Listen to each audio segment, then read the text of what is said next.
பார்த்திபன் கனவு பாகம் 3 அத்தியாயம் 23 அருவிப்பாதை. இப்போ பொன்னனும் சிவனடியாரும் கிளம்புனாங்க இல்லையா? அருள்மொழி தேவியை எப்படியாவது பார்த்துடணும், அவங்கள காப்பாற்றாமல் இருக்கவே கூடாது. போதாத்துக்கு அந்த கபால பைரவர்கிட்ட தனக்கு ஒரு கணக்கு இருக்கணும் சிவனடியார் சொன்னார் இல்லையா? இப்போ பொன்னனும் சிவனடியாரும் கிளம்பி போயிட்டே இருக்காங்க. கிட்டத்தட்ட சூரியன் உதயம் ஆகிற சமயத்தில் அந்த காட்டு வழி பாதை வழியாக எந்த இடத்த பொன்னன் சொல்லியிருந்தானோ அந்த இடம் வரைக்கும் நெருங்கிடுறாங்க.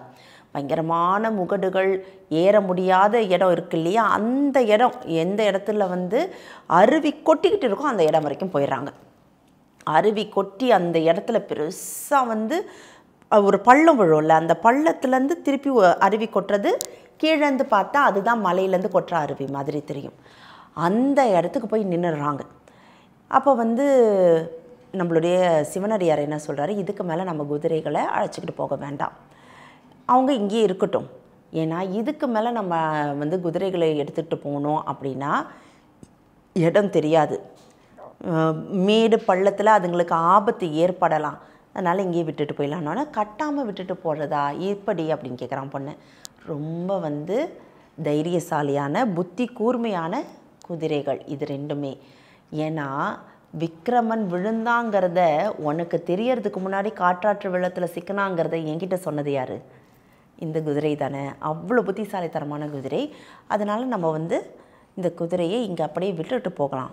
ரெண்டு விஷயம் இருக்குது. ஒன்று, நமக்கு ஏதாவது பிரச்சனைனாலும் அதுங்க போயிட்டு யாரையாவது கூப்பிட்றதுக்கு இந்த குதிரைகள் தனியாக விட்டு போகணும். இன்னொன்று, அந்தி சாயிற பொழுதில் இங்கே இருக்கக்கூடிய மோசமான விலங்குகளால் அதுங்களுடைய உயிருக்கு ஆபத்து வந்துடக்கூடாது. தப்பிச்சு போகணுன்னா கட்டி இருந்தால் தப்பிச்சு போக முடியாது இல்லையா? அதனால் அப்படியே விட்டுட்டு போகலாம். இந்த குதிரைகள் அதி அற்புதமான புத்தி கூர்மையான குதிரைகள். அதனால் நம்ம பிரச்சனையே இல்லை, நம்மளுக்கு சந்தேகமே வேண்டாம், அவங்க இங்கே இருப்பாங்க அப்படின்னு சொல்லிட்டு அதுக்கு மேலே ரெண்டு பேருமா நடந்து போகிறாங்க. தூரக்க பார்த்தா ஒரு பெரிய பாறை தெரியுது. அந்த பாறையை பார்த்தோன்னே சிவனடியார் கேட்குறாரு, இந்த பாறையை பார்த்தா உனக்கு என்ன தெரியுது பொண்ணா அப்படின்னோடனே, எனக்கு பாறை மாதிரி தான் தெரியுது ஐயா அப்படிங்கிறான். உடனே சிவனடியார் சொல்கிறாரு, இல்லை நல்லா பாரு, முன்னங்கால்களை மடக்கி பின்னங்கால்களையும் மடக்கி நிமிர்ந்து உட்கார்ந்துருக்கக்கூடிய நந்தி மாதிரி தெரியும் பாரு அப்படின்னோடனே உத்து பார்க்குறான். அதனுடைய நிழல், அந்த பாறையுடைய நிழல் விழுந்திருக்கு பாருங்கள். கரெக்டாக எந்த இடத்துலேருந்து சூரியன் அடிக்குதோ அந்த இடத்துல அந்த பாறை இருக்குது. பாறையுடைய நிழல் அப்படியே விழுந்திருக்கு. விழுந்த நிழலை பார்த்தா அப்படியே நந்தி படுத்திருக்கிற மாதிரியே இருக்குது. அப்போ பொண்ணை கேட்குறான், எப்படி ஐயா உங்களுக்கு தெரியாத கலையே கிடையாதா? இதை எப்படி இவ்வளோ சரியாக சொன்னீங்கன்னொன்னே, நாம் சாதாரண கண்களால் பார்க்குறதுக்கும் ஒரு சிற்பியோட கண்களால் பார்க்குறதுக்கும் ஒரு வித்தியாசம் இருக்குது. ஒரு சிறந்த சிற்பிக்கு இந்த பாறை இந்த வடிவத்தில் இருக்குது, இந்த வடிவத்தை நம்ம வெளியில் கொண்டு வரலாம், செதுக்கலாம் அப்படிங்கிறது சிற்பிக்கு தெரியும். அதனால தான் ஒரு சிற்பியால் மகாபலிபுரம் மாதிரியான சிற்பக்கலை மிக்க ஒரு இடத்தையே உருவாக்க முடிஞ்சுது. என்னுடைய ஆசையும் அதுதான். என் மனசுக்குள்ளேயும் ஒரு சிற்பி இருக்கான். நான் அந்த சிற்பியை வெளியில் கொண்டு வரணும் அப்படின்னு நான் ஆசைப்பட்றேன். மகாபலிபுரம் மாதிரியான இடத்துல ஒரு இடம் மட்டும் இல்லாமல் இந்த தமிழகம் முழுவதுமே அப்படி விஸ்தாரமாக அந்த மாதிரி இடங்கள் இருக்கணும்னு நினைக்கிறேன். ஆனால் என்னால் செய்ய முடியாமல் போயிடுச்சு. ஏன் ஐயா? உங்கள் மகாராஜாவுக்கு வாக்கு கொடுத்தேன்ல, விக்ரமனை தனி சுதந்திர நாட்டுக்கு யுவராஜாவாக ஆக்கிறேன்னு வாக்கு கொடுத்தேன்ல, அப்புறம் நான் இங்கேருந்து இதெல்லாம் செய்கிறது. இப்படியே அவன் பின்னாடியே எனக்கு சுற்றுறதுக்கும் அவனை பாதுகாக்கிறதுக்கும் அவனுக்கு சுதந்திர ராஜ்யத்தை அவனாக அமைச்சிக்கிறதுக்கும் உதவி செய்ய வேண்டிய கட்டாயத்தில் இருக்கேன். ஏன்னா வாக்கு கொடுத்துட்டேன்ல, என்னால் இந்த வாக்கை மட்டும் மீற முடியாதே, எதை வேணால் நான் மீறிடுவேன். நான் கொடுத்த வாக்கை மீற முடியுமா? அந்த போர்க்களத்தில் நடந்தது இன்றைக்கும் என் கண்ணு முன்னாடி இருக்குது. இப்போ கூட நான் அடிக்கடி நினச்சிக்குவேன், நான் அந்த போர்க்களம் பக்கம் போகாமல் இருந்திருக்கணும். அந்தி சாயிற பொழுதில் பார்த்திபனுடைய உடலை நான் தேடிக்கிட்டு போனது தான் மிகப்பெரிய தவறு. ஒரு சிவனடியாராக நான் இதை செஞ்சுருக்கக்கூடாது. நான் இதை செஞ்சில்லாமல் இருந்திருந்தேன்னா நான் என்னென்ன கனவு கண்டனோ எல்லா கனவையும் நிறைவேற்றிருப்பேன். அப்படி என்ன தான் கனவு கண்டீங்க? ஒரே ராஜ்யம் இருக்கணும்னு ஆசைப்பட்டேன். எப்பயும் வடநாடு தென்னாடு அப்படின்னு பிளவுபட்டு கிடக்கு. மிக பரந்த பாரத தேசம் நமக்கு சொந்தமானது இல்லையா? ஏன் எப்போவும் வடநாட்டுக்காரனுக்கே அந்த புகழ் போகுது? அங்கே பாருங்கள், மௌரிய ராஜ்யம், எல்லா ராஜ்யத்து ஆளுங்களும் நம்ம சமகாலத்தில் இருக்கக்கூடிய ராஜாக்கள் அங்கே பிரபலமாக இருக்கிறாங்க. வெளியில் தெரியுது. ஏன்னா பறந்து விரிஞ்சிருக்கக்கூடிய ஒரே ராஜ்யமாக இருக்குது. ஆனால் இங்கே சேர சோழ பாண்டிய ராஜ்யம்னு இருக்குது. ஒரு காத தூரம் 2 காத தூரம் போகிறதுக்குள்ளே இந்த ராஜ்யம் மாற்றி அந்த ராஜ்யம், அந்த ராஜ்யம் மாற்றி இந்த ராஜ்யம்னு ஒவ்வொருத்தருக்குள்ள எல்லைக்குள்ளேயும் போயிட்டு வர மாதிரி இருக்குது. இது எதுவுமே இல்லாமல் ஒரே ராஜ்யமாக பல்லவ ராஜ்யமாக மாற்றணுங்கிறது தான் என்னுடைய கனவு. வாதாபிலேருந்து புறப்பட்டு வந்தேன் பாரு, அப்போயே இந்த கனவை நிறைவேற்றணுங்கிறதுக்காக தான் வந்தேன் நான். ஆனால் எல்லாம் போச்சு. என்னைக்கு நான் அந்த பௌர்ணமி நிலவு அன்னைக்கு அந்த போர்க்களம் பக்கம் போகாமல் இருந்திருந்தேனா, பார்த்திபனுடைய உடலை தேடாமல் இருந்திருந்தேனா, பார்த்திபன் என் மடியில் படுத்து அந்த வாக்குறுதி என்னை கேட்காமல் இருந்திருந்தானா, ஒரு சிவனடியாராக அதை நிறைவேற்றணும் அப்படிங்கிற வாக்குறுதியை நான் கொடுக்காமல் இருந்திருந்தேனா, இந்நேரத்துக்கு சிற்பக்கலையில் சிறந்த நாடா தென்னாடை வடநாட்டோட இணைக்கிற அளவுக்கு பெரிய ராஜ்யத்தை உருவாக்கி ஒற்றை கொடையின் கீழ் பல்லவ ராஜ்யமாக மாற்றிருப்பேன். அதற்கான அத்தனை சாத்தனை குறும்பு இருந்தது. ஆனால் ஒரே ஒரு வாக்கு, என்னை எங்கே கொண்டு வந்து விட்டுருக்கு பார்த்துருக்கியா அப்படின்ட்டு பொன்னனை பார்த்து கேட்குறாரு.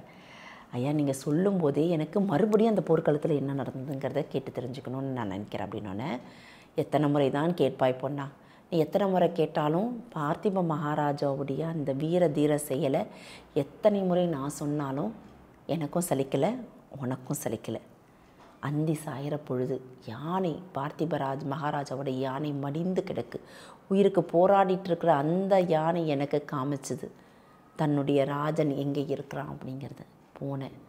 போன இடத்துல நீ மடியில் உயிரை விடும்போது அவன் கேட்ட வாக்குறுதி, தன்னுடைய மகனை தன்னுடைய நாட்டுக்கு சோழ சாம்ராஜ்யத்துக்கு ராஜாவாக்கணும் அப்படின்னு சொல்லிட்டு.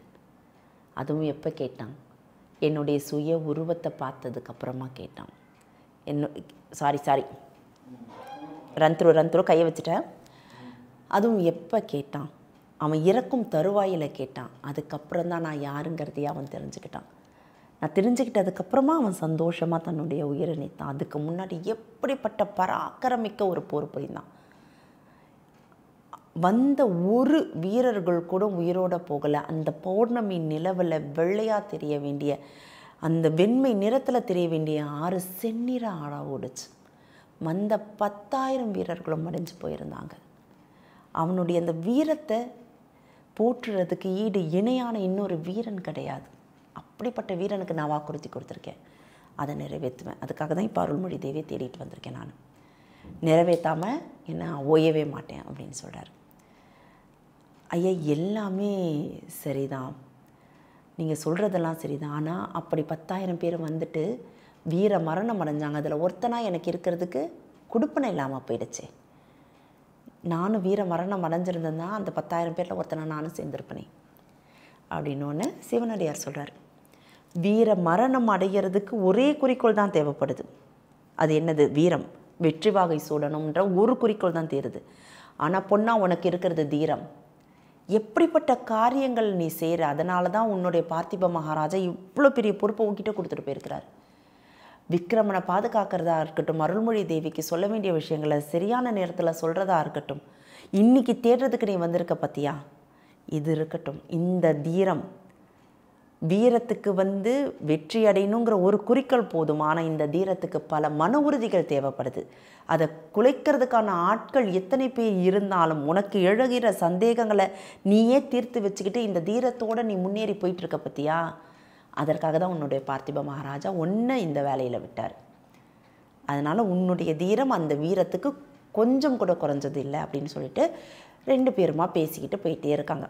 கடைசியாக முடிகிற இடத்துல அதால் பள்ளத்தாக்கில் எது விழுது? அந்த அருவி கொட்டுது. அதாவது இவங்க இப்படி திரும்பி பார்த்தாங்கன்னா எந்த இடத்துலேருந்து அருவி கொட்டுதோ அது மேலே இவங்க நிற்கிறாங்க. அப்போ அந்த இடம் ஒரு ஆழமான குளம் மாதிரியும் ஆழம் இல்லாத குளம் மாதிரியும் காட்சியளிக்குது. அந்த இடத்துல விழுற நீர் எங்கேருந்து விழுதுன்னா 2 செங்குத்தான மலைகள் இருக்குது. அந்த மலைகள் ஒன்றோட ஒன்று ஒட்டுது. அந்த இடத்துலேருந்து அந்த நீர் விழுது. இப்போ சிவனடியார் கேட்குறாரு, பொண்ணா சரியாக யோசித்து சொல்லி, இந்த இடம் வரைக்கும் நீ இதுக்கப்புறம் தான் அவங்க மாயமாக மறைஞ்சாங்களா அப்படின்னு சொல்லிட்டு சிவனடியார் கேட்குறாரு. கேட்டோன்னா, ஆமாம், இந்த இடம் வரைக்கும் வந்தேன், கிட்டத்தட்ட 3 நாட்கள் இங்கே காத்திருந்தேன். மறுபடியும் அந்த குள்ள மனுஷனும் அந்த ஒரு கை இல்லாத அந்த கபாலனும் வரவே இல்லை, இங்கேயே தான் காத்திருந்தேன் அப்படின்னோடனே, என்ன ஆனாலும் சரி நான் இங்கே இறங்குறேன். இதில் இறங்கி தேடுறேன், தேடாமல் நான் இருக்க மாட்டேன், எனக்காக இங்கேயே காத்திருப்போண்ணா அப்படின்னு சொல்லிட்டு இவர் என்ன பண்ணுறாரு, பாறைகளில் இதுக்கு முன்னாடி எப்படியோ பழக்கப்பட்ட மாதிரி அப்படி தாவி இப்படி தாவி அப்படி தாவி இப்படி தாவி கொஞ்சம் மேடாக இருக்கக்கூடிய இடங்களில் நீரில் நடந்தும் ஆழமாக இருக்கக்கூடிய இடங்களில் நீந்தியும் அந்த அருவி கொட்டுது பாருங்கள், அந்த இடத்துக்குள்ளே போயிட்டார். இந்த பக்கத்துலேருந்து பொன்னனுக்கு என்ன பண்ணுறதுனே தெரியல, கை கால்லாம் விட விடன்னு உதிருது. அவர் போனதுக்கப்புறமா அவர் திரும்பி வரவே இல்லை. கிட்டத்தட்ட ஒரு 10 நிமிஷம் 15 நிமிஷம் அப்படியே பதச்சு போய் நிற்கிறான் பொன்னன். ஐயோ முடிஞ்சது போல இருக்கே, ஐயோ நம்ம ராணியை தேட வந்து சிவனடியார் எங்கே போனார்னே தெரியலையே, இதுக்கு மேலே நான் என்ன பண்ண போகிறேன், இப்போ திரும்பி போய் யார்கிட்ட நான் உதவி கேட்க முடியும், இப்போ திரும்பி போகலாமா திரும்பி போக வேண்டாமா, இதே குளத்தில் இறங்கி நாமளும் இறந்துறதா இல்லை இந்த அருவியில் அடிச்சுட்டு கீழே போய் விழறதா அப்படின்னு ஒன்றுமே புரியல. தீர்க்கமாக ஒரு முடிவு எடுக்கிறான், இல்லை எது நடந்தாலும் சரி நான் சிவனடியாரை கண்டுபிடிச்சே தீருவேன், இறங்குறேன், நான் என் உயிரே போனாலும் சரி இந்த காரியத்தில் பின்வாங்கிறதா இல்லை அப்படின்னு சொல்லிட்டு இப்படியும் அப்படியுமா சிவனடியார் எப்படி தாண்டினாரோ அதே மாதிரி தாண்டி போகிறான். ஆனால் இவனுக்கு சிரமமாக இருக்குது, நீந்தக்கூடிய இடங்களில் நீந்தலாம் அப்படின்னு சொல்லிட்டு தண்ணியில் குதிக்கிறான். பொன்னன் சிவனடியாரை கண்டுபிடிச்சானா, சிவனடியாரும் பொன்னனும் சேர்ந்தே அருள்மொழி தேவியை தேடினாங்களாம். அடுத்த ஒரு அத்தியாயத்தில் கேட்டு தெரிஞ்சுக்கலாம். இந்த தகவல் உங்களுக்கு பிடிச்சிருந்தா லைக் பண்ணுங்க, உங்க ஃப்ரெண்ட்ஸுக்கு ஷேர் பண்ணுங்க, மறக்காம எங்க சேனலுக்கு சப்ஸ்கிரைப் பண்ணுங்க.